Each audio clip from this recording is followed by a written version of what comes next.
The following podcast is a deep, shallow dive production. Okay, let's go.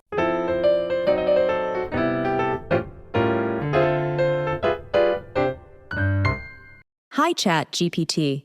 My name is Sarah, and I'm trying to make sense of something. Can you explain to me in simple terms, with easy language to understand, how the country of Israel came into existence? I would appreciate you making this again simple to understand and digest. Certainly, Sarah. Israel's creation is a complex historical event, but I'll explain it in simple terms. Before Israel became a country, the land it occupies today was known as Palestine.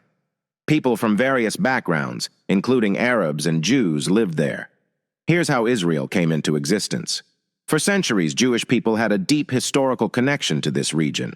They had lived there in ancient times and had a strong religious and cultural tie to the land.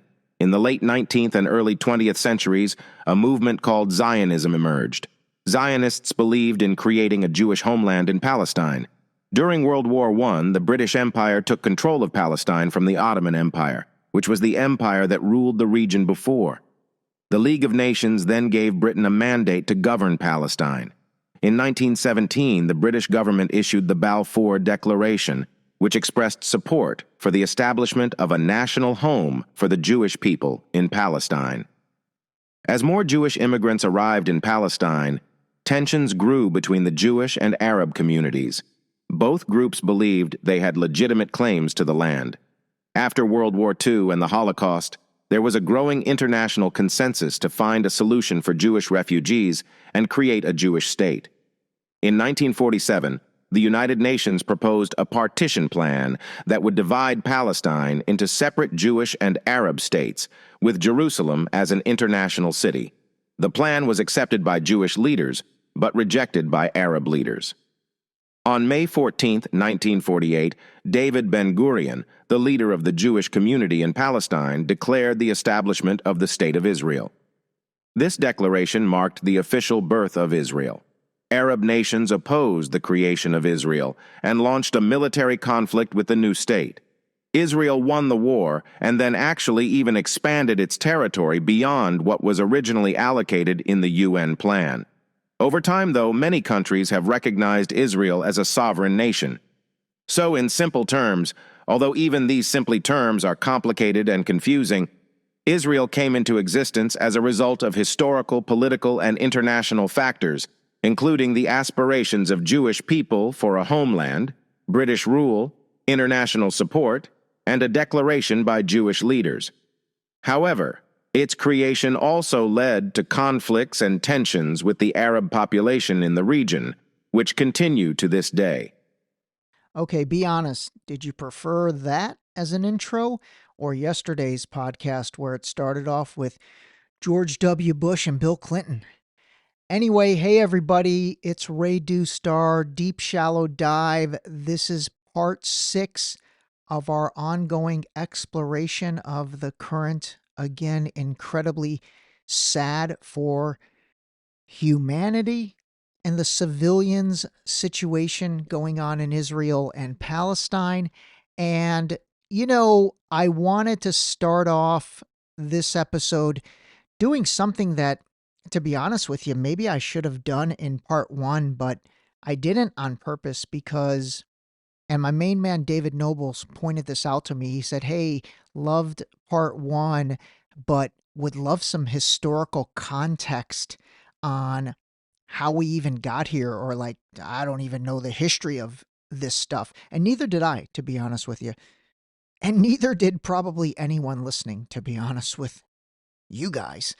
But I didn't start it out with what I just started out with, because to be honest with you, it is an incredibly complex thing. And I probably spent 2 to 3 hours, I'm not even kidding, over the past week trying to get different perspectives about, how did Israel come into existence? We talked about whether Palestine is recognized as a country. I think I started part 1 with that, and we came to the conclusion that it no longer is. And then, I'm not kidding, last night something hit me and I was like, you know what? Every story I read or every thing I listen to, video on YouTube, is coming from another person. And I've said this to you guys before. Human beings have natural bias. And so I realized, hey, why don't I ask ChatGPT this and let me see what ChatGPT comes back with? Because first of all, you're talking about something that doesn't have bias. Well, hopefully doesn't have bias. Obviously, even ChatGPT has been to some extent created and programmed by OpenAI's engineers. But I will say the fact that it is what's called a large language learning model, and it supposedly, again, I've never seen it in action behind the scenes, but it takes in billions of pages and billions of data points and analyzes those according to their algorithm in order to best predict the answer to your question. I thought, well, hey, at least as well as can be, this is going to strip any emotion away from the question. And so that's what I did. And again, for those of you that are like, how the heck did you do that? I then took the output, the text output from ChatGPT. I went into 11 Labs and I chose Sarah for the question, and then my go-to voice of Adam, I really like that guy's voice, for the answer. So there it is. Maybe listen to that a couple times. Honestly, I know I have listened to it a couple times because even the simple version is not too or all that simple. But I think that really does give at least an initial background and backdrop to how Israel came into existence in 1948, as far as the formal recognition. And again, I did it this way because, I felt like whatever I was going to say, somebody would argue it. And now take up the argument with ChatGPT. I've got a couple friends. If I had said this came from XYZ source, they'd be like, "Oh, that guy's a beep idiot." But I mean, again, I don't even know what your take on what ChatGPT said is, but you really can't call ChatGPT an idiot. Now, the other part of this is obviously there's religious, what's the word I'm looking for? Significance to that area. And there's claims of occupation that happened, 3,000 years ago. I hear the term 3,000 a lot. I don't know too much about that, so I need to look into that. And again, I'm going to try and look into it in a way where, I'm not going to lie. I'm going to call a spade a spade. If I ask one of my Jewish friends, they're going to give me one answer about that 3,000 years ago thing, and even about how it happened. If I ask one of my Muslim, and I realize I do have 2 Palestinian friends, which I have been talking to about all this, but if I ask them, they're going to give me another answer. And so I am going to try and figure out the religious aspect of that. But I think that ChatGPT did a great job, at least providing a framework or providing a little bit of backdrop for all that. All right, the next thing I want to talk about is my main man, Lee Mercer, my brother from another mother, who is literally a brother. I love that. Lee and I go way back, way back. Some of my best times in Los Angeles and the Virgin Islands were with Lee, where he's from. And we have had wonderful discussions, gosh, over the past, since the 2020 election. And I'm not going to lie, some of them got a little heated. Not really heated, but we definitely had opposing views. And we still kind of have opposing views on certain things. But like I've talked in previous episodes, and especially the episode I did with my high school buddy, Len Spacek, we can have conversations from things and learn from each other. And I will tell you, he opened my eyes to something with a message that he sent me on WhatsApp. And I'm going to read you guys his exact message. But one of the things I've been trying to make sense of is this disconnect between the democratic views of this current situation and Israel, and then the democratic base, which is made up of probably all American Jews for that part, Jewish people in America. They identify as liberals. There was a Pew Research study on that. I'm going to share that data as well. But overall, I've talked about this disconnect, and I'm going to play a clip from AOC that she said. But that disconnect, Lee kind of put it in a perspective that I can better understand. And let me read you what he wrote me. He said, "I'm listening to your cast now. On part 1, I have to disagree with you on AOC's position from the clip you played on part 2 of your series. Here's the deal. She's not," and then in parentheses, "and I include myself in this group, she's not anti-Israel just because she's pro-Palestine with regard to their historic oppression. You can be pro-Palestine and not be anti-Israel, just like you could be pro-Palestine and anti-Hamas. I believe that what you're seeing now is Democrats siding for equal rights for all and championing, again in parentheses, as they always have historically, the rights of the minority or the oppressed, which in this case are the Palestinians. Think about it. Apartheid existed in South Africa since 1948. For almost 40 years, it was ignored by all Democrat nations until it became an international humanitarian issue and the media began to shed light on the injustices there. The same is happening now with the Palestinians. People are waking up." He then went on to say, last text, "I believe you can be pro-Israel and pro-human rights. And I am pro-Israel as an ally to the U.S., but I also condemn their actions against the rights of Palestinians." It's exactly what Obama was saying in the one speech you quoted. As many Jewish people who condemn how Palestinians have been treated, attached is a clip from Jon Stewart, for example, and I'm going to play that next. He finishes it with this. "Okay, I'm done on this subject. I'm going to hop over to St. John and do my island thing." Damn, my boy got fired on his day off, so he's island hopping. No, I'm just kidding. He didn't get fired. Anyway, that was his text. Honestly, I got a lot out of that. I hope you guys did as well.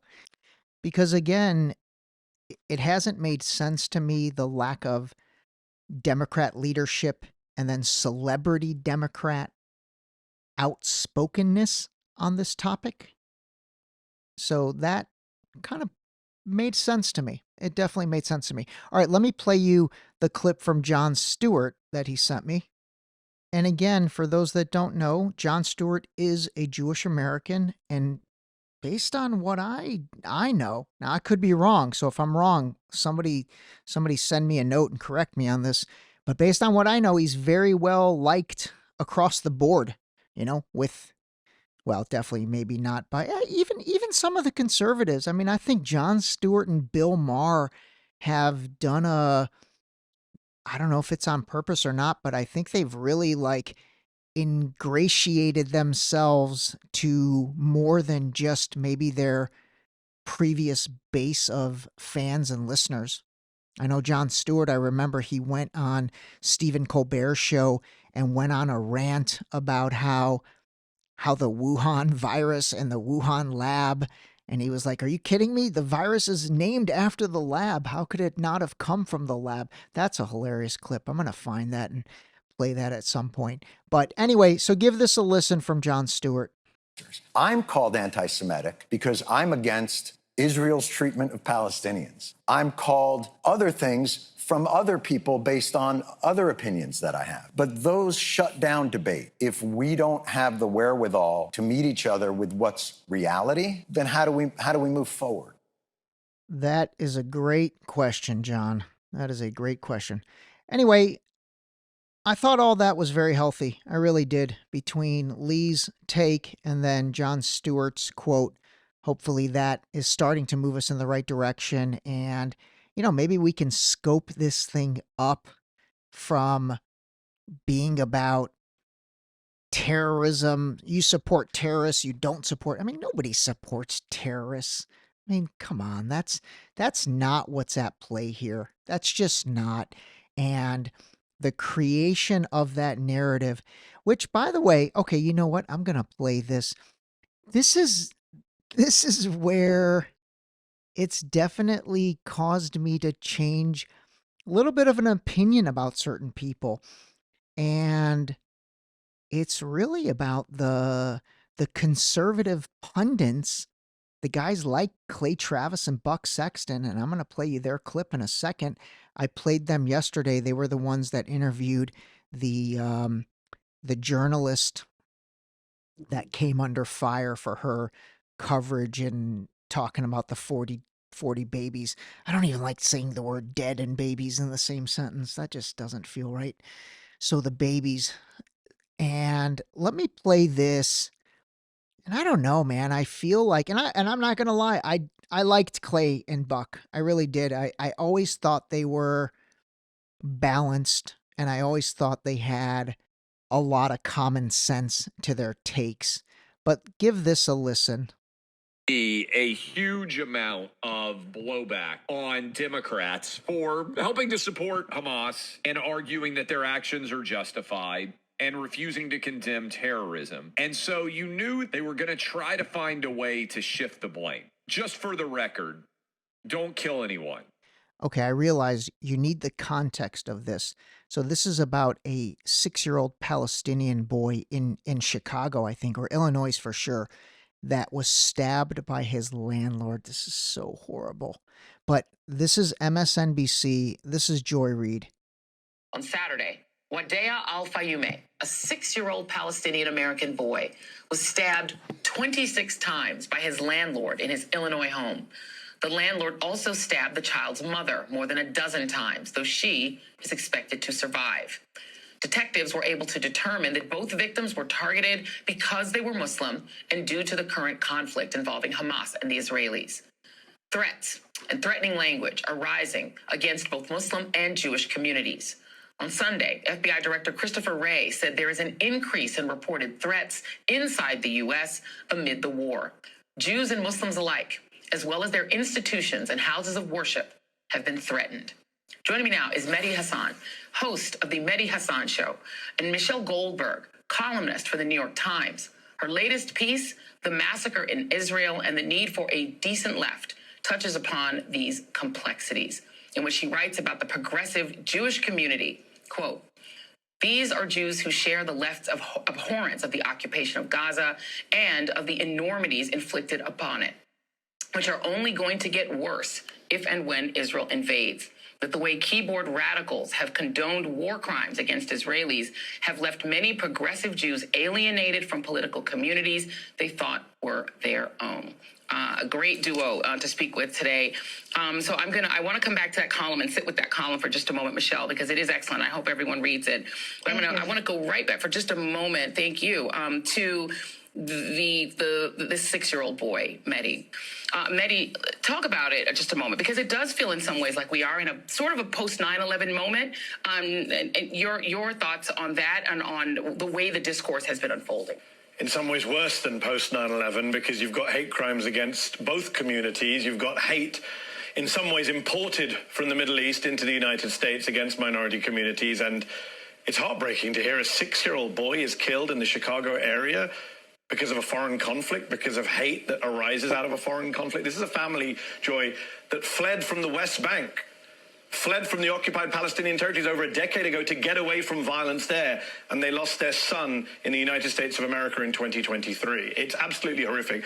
And you have to ask the question, who wakes up in the morning and thinks, I'm going to kill a kid today? I'm not just going to kill a kid, I'm going to stab the kid to death. And I'm not just going to stab them once or twice, stab them 26 times. A 6-year-old boy. What kind of hate makes someone do that? It's not hate you're born with, Joy. It's hate you're taught. And I do not believe it was a coincidence that NBC News is reporting tonight that this alleged killer was an avid listener of conservative talk radio. We have heard some vicious and vile anti-Palestinian rhetoric in recent days from people like Tom Cotton, a Republican senator, saying, as far as he's concerned, Israel can bounce rubble in Gaza. Lindsey Graham saying Israel should level Gaza. Ron DeSantis saying everyone in Gaza is an anti-Semite and shouldn't be allowed into America as refugees. Marjorie Taylor Greene saying if you're pro-Palestinian, you're pro-Hamas. That is the kind of dehumanizing rhetoric. Some would say genocidal. What does it mean to flatten, level an area where 2 million people live? That is the kind of rhetoric that in many cases prompts people to acts of terror. Rhetoric leads to hate. Hate leads to violence. Mehdi Hasan, you guys might recognize him, but he's a British-American broadcaster. He's of Indian descent. He's got his own show on Peacock, and he's also on MSNBC a ton of times. And by the way, Mehdi is definitely like the counter puncher against Clay and Buck on almost every issue. They really don't agree on anything. And, you know, Mehdi is also loved by most, well, prior to this issue, Mehdi is loved by the Democratic liberal base and all of the I Stand With Israel folks. And now he's one of the folks that really is, again, I'm not going to say he's coming off on the other side, but what I'm realizing and what I learned, and especially from what Lee shared, is, you know, these guys they're not pro-Hamas, they're pro-humanity, and they're pro-Palestinian civilians. So listening to what Mehdi was saying to Joy Reid, who again, Joy Reid, another like huge Democrat supporter, or should I say voice of the Democrats. I mean, she's loved. She's loved. So everyone right now that basically loved Joy Reid, you know, she's not giving you the take that you want if you are strictly, I stand with Israel, and you can't delineate. Here we go. I feel like we're getting somewhere this episode.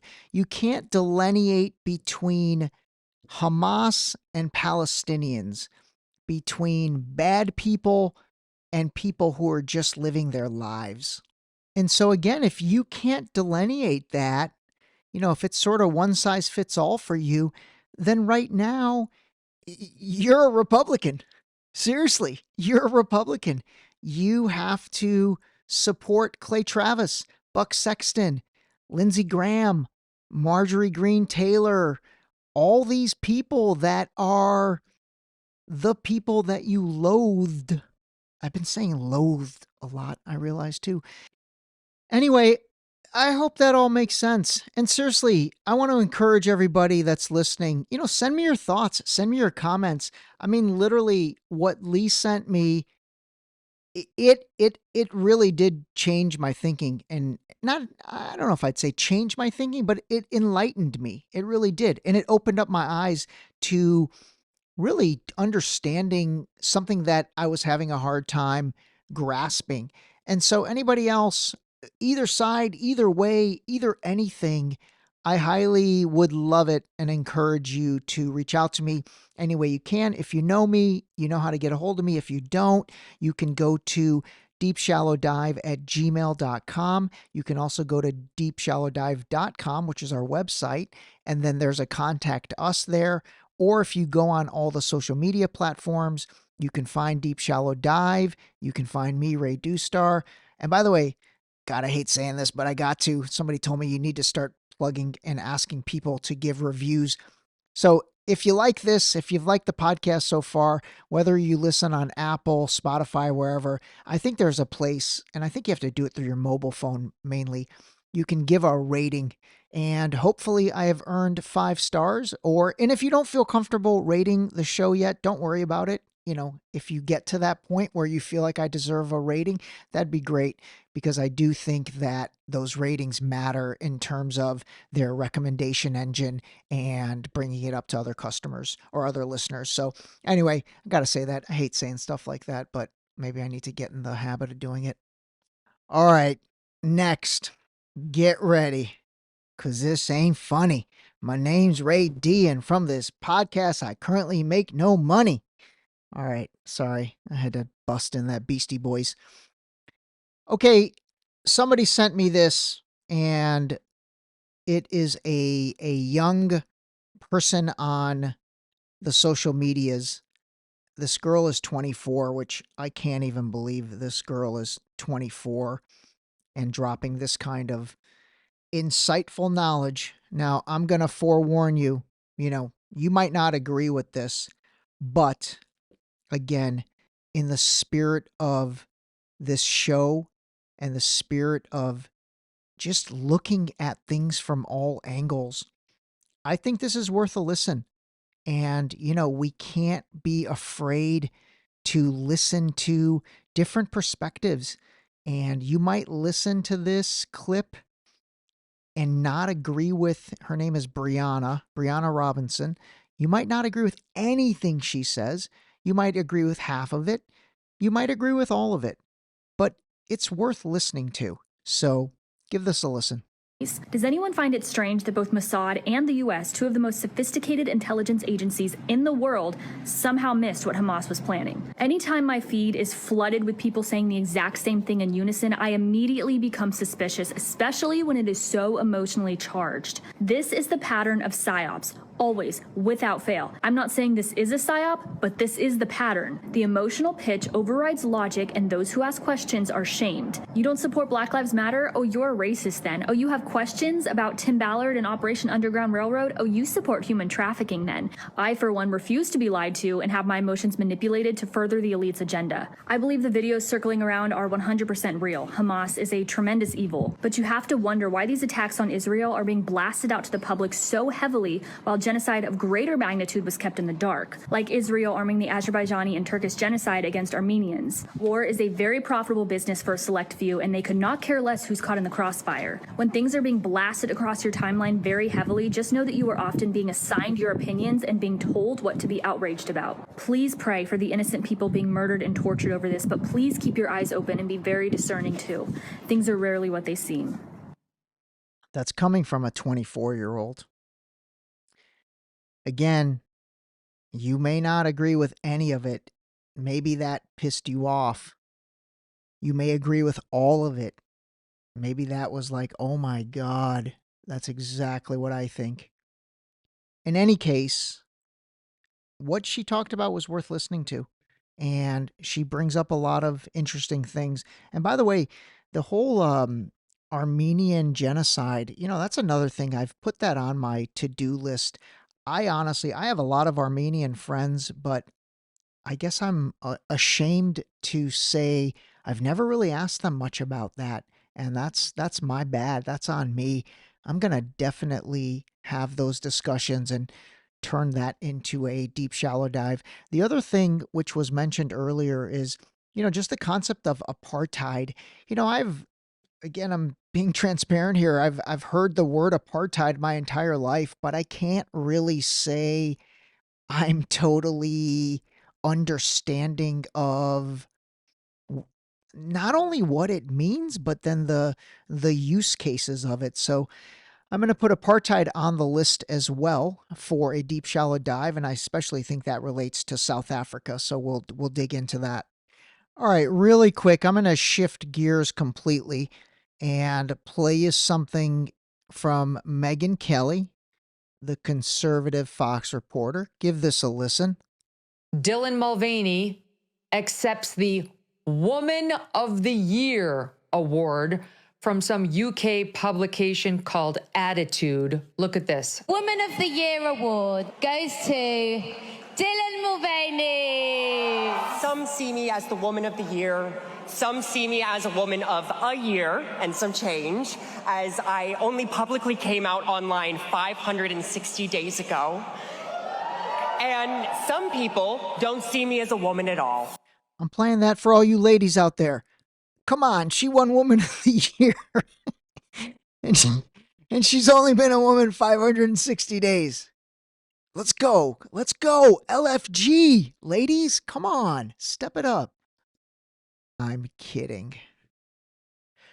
Well, I think we really accomplished a lot today. I know I'm definitely feeling like my overall understanding of things is getting better and getting there, and I hope that rings true for you guys as well. Again, thanks, Lee. Seriously, you really impacted this episode tremendously.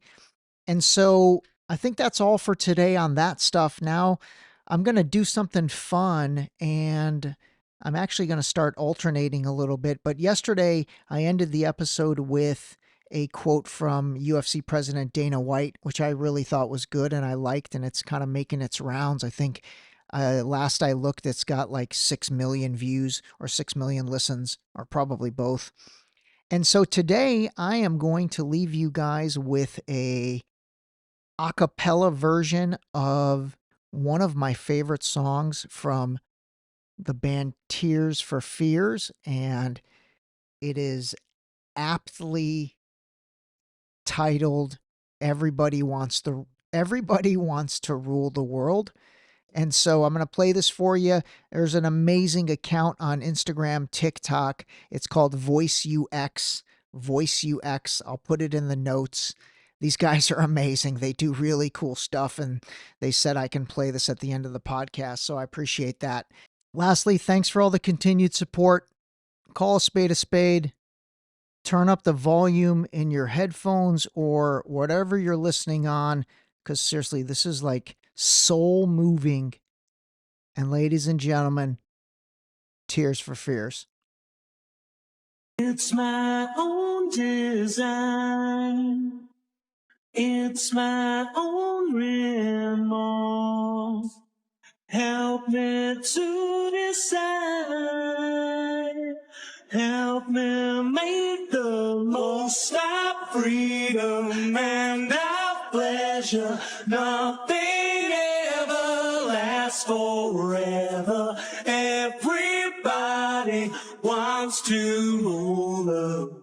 There's a room where the light won't find you.